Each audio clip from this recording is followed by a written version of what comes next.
Welcome to Deadly Dames, and today's video I want to compare another Stephen King classic, and it's the book Misery with the film Misery. So I had read this book, but it was an extremely long time ago and I really couldn't remember very much about it.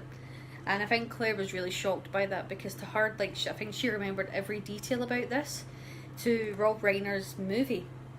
And it actually took me a long time when I was rereading it to not picture Kathy Bates and James Caan as these characters. It probably took me like 1/3 of the way through it to now to see these characters not as these characters. Now, one thing I just want to quickly say before I get into this, because I know in my last video I'd said about me wearing the hats of 1,000 colours. When I went to and I'm going to quickly say as well, I've got a tickly cough, so I'm going to try not to cough as I go through this. Me wearing the hats of 1,000 colours, I've been to a specialist and he'd said wearing hats is not going to help what's going on with me. So I've been to a stylist who's changed my hair to try and cover up what's going on. So I quite like it, it's shorter, and I now have a comb over, so I keep calling myself an emo because I have to do this, but and I'm not used to my hair being side parting and not just straight down the middle, but I do kind of like it. It is strange and I'm taking me a while to get used to it, so it is what it is. So yeah, I'm getting used to that's what it's like now. But anyway, back to Misery. Yeah, so I absolutely adored reading this book again, and it took a while getting used to the characters. So there will be spoilers. There's no way you can compare these two without speaking about the storyline. So the storyline of Misery is this novelist called Paul Sheldon has gone up to the no voice, please stay with me. Has gone up to the mountains. Now it is set in the same terrain as The Shining, so it's up in the Colorado mountains, and he goes up there to write. Now in his last novel, which he writes these romanticised novels about this character called Misery, and he's kind of got to the stage where he hates writing them, but he's made his fortune writing about this character, and it's set back in the past, but women absolutely adore this character and they're obsessed with reading about her. And although he's made his fortune from her, he wants to stop writing about her. Now a novel has just hit the shelves about this character, and in this novel he has killed her off right at the very end. And in his latest novel, which he's gone up to the mountains to write about, he's writing about something completely different. So he's gone up to the mountains in Colorado to write his brand new novel.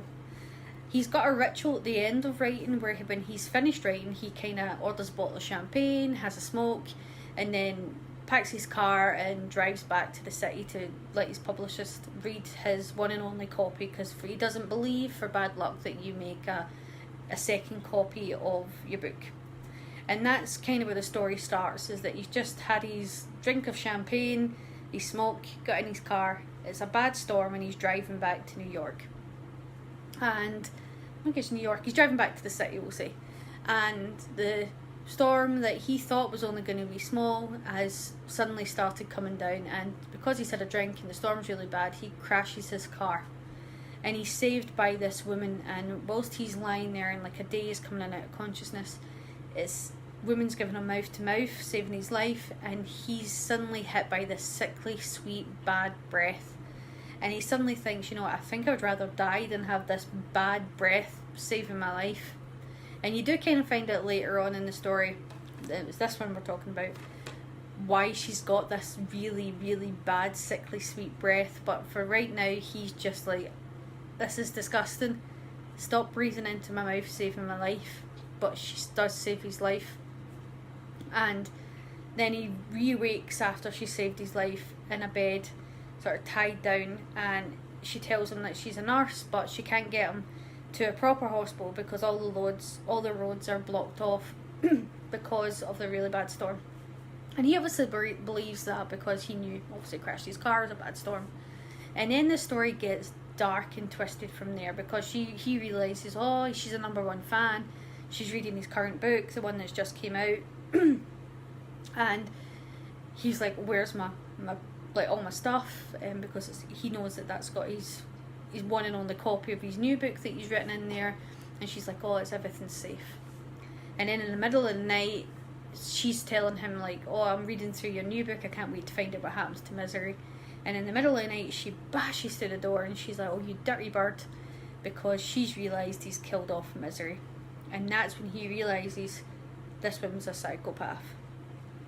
And it gets like worse and worse from there, and he realises this woman, there's something not right with her.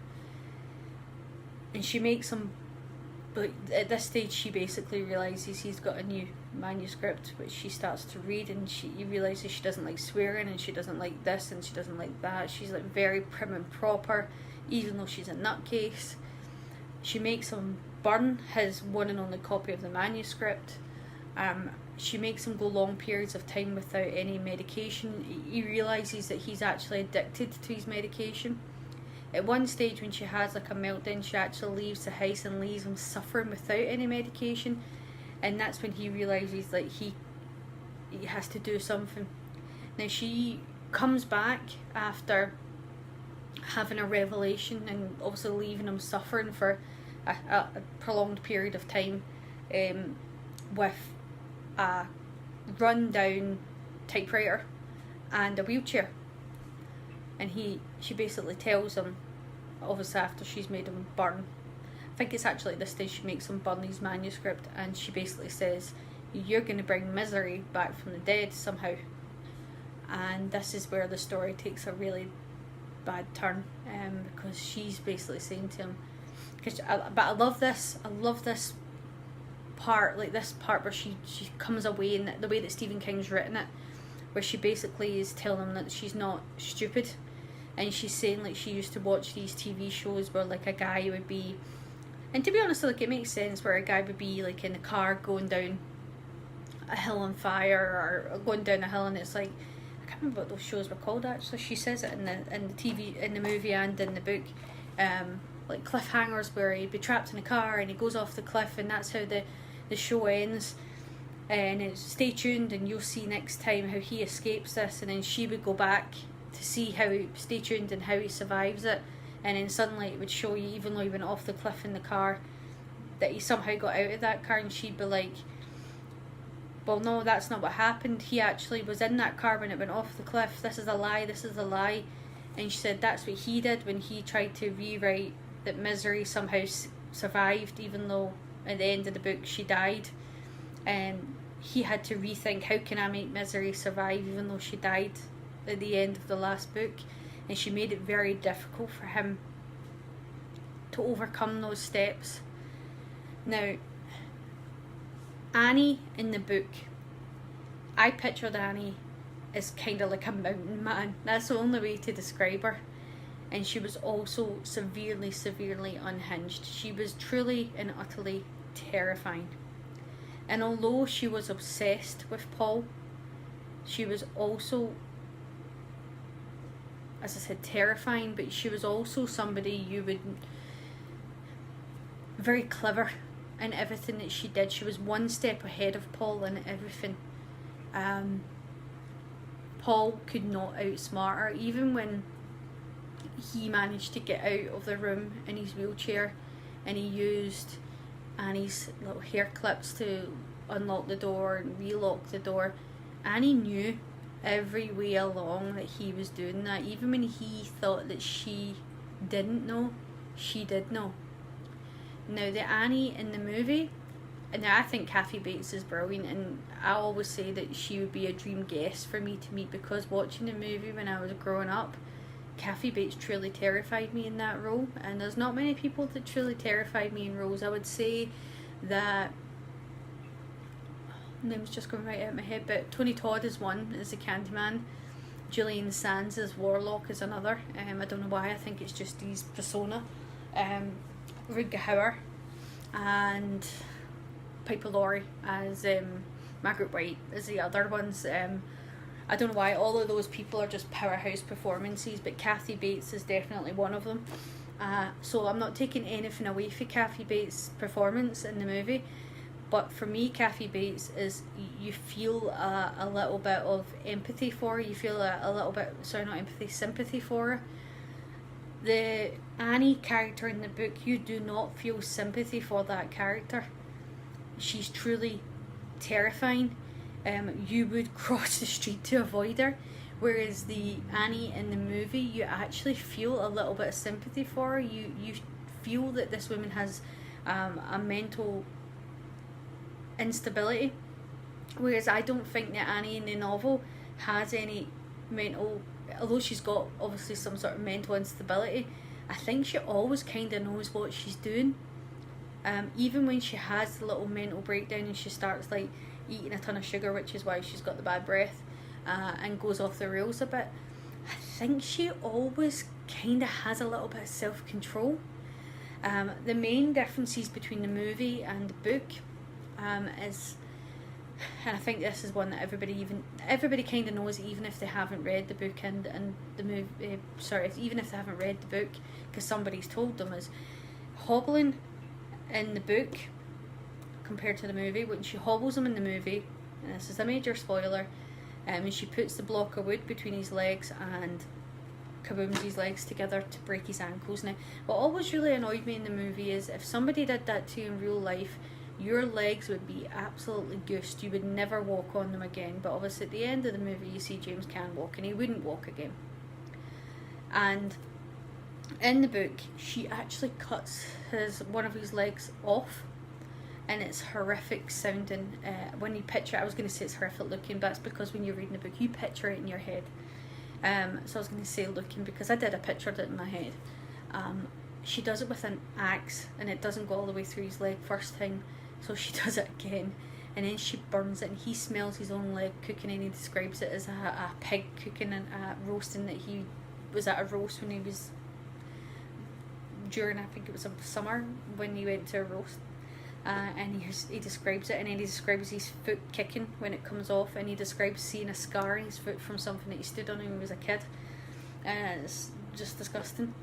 She also cuts one of his thumbs off because he dared to not tell her a part of how the book was going to end, and she basically said it's because he complained about letters popping off the keyboard, because in the novel letters were coming off of the keyboard of the typewriter, which they kind of hinted towards in the movie, but not as much as it did in the book.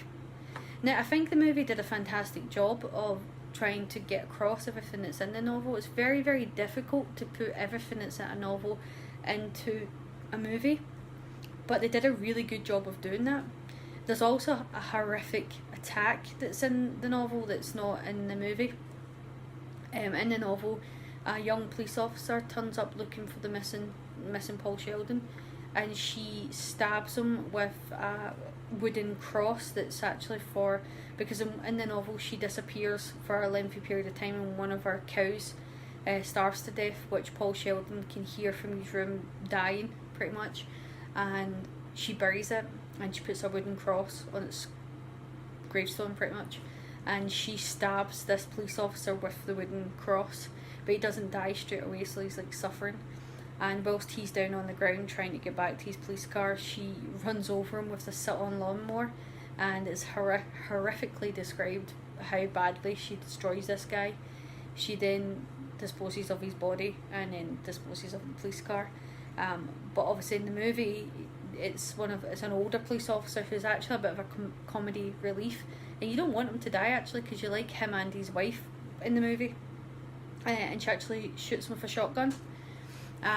So there are quite a bit of a difference between the movie and the novel, but I think overall, out of all the Stephen King adaptations, I would say that Misery is actually the closest to the novel, in both the casting and the storyline.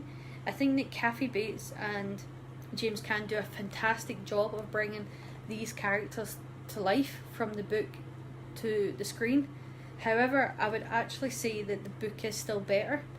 As I said, it's really, really difficult job to take a novel and put it to screen, but I think that Rob Reiner did a fantastic job of doing it. Kathy Bates still terrifies me. I think that she is a really, really good Annie. As I said, if you were to redo this movie today, I'm actually not entirely sure anybody could step into Kathy Bates' shoes. I think she did that good a job that I don't actually think there's anybody else that could do it. I'm trying my best to think of anybody that would be as good as her.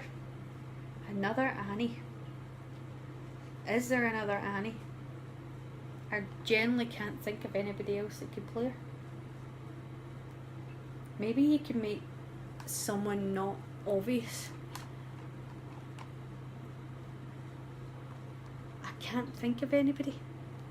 I think Kathy Bates is the only Annie for me. Yeah, I think Kathy Bates is the only Annie for me. Unless you guys can think of another Annie, but I do generally think that so far, out of the ones I've compared, I know I've only done Carrie and Misery, but Claire and I are going to do The Shining next, because we've watched The Shining mini-series starring Kubrick, and I've read the book. We actually did record it, and then we realised it was spelt out the entire Shining novel, and the thing was about 45 minutes long, and thought we can't put that up. So we're going to redo it. But yeah, The Shining will be next. But yeah, if you guys can think of someone else that you think could play Annie as good as Cassie Bates, please let me know. But yeah, I think out of the ones that we've done so far, this is the closest. And if you haven't read this novel, I highly recommend that you read it. It was absolutely amazing. And if you haven't seen this movie, I recommend that you watch it too. It's just a quiet, Sunday, entertaining movie. And as always, I hope you've enjoyed me comparing these two. And take care.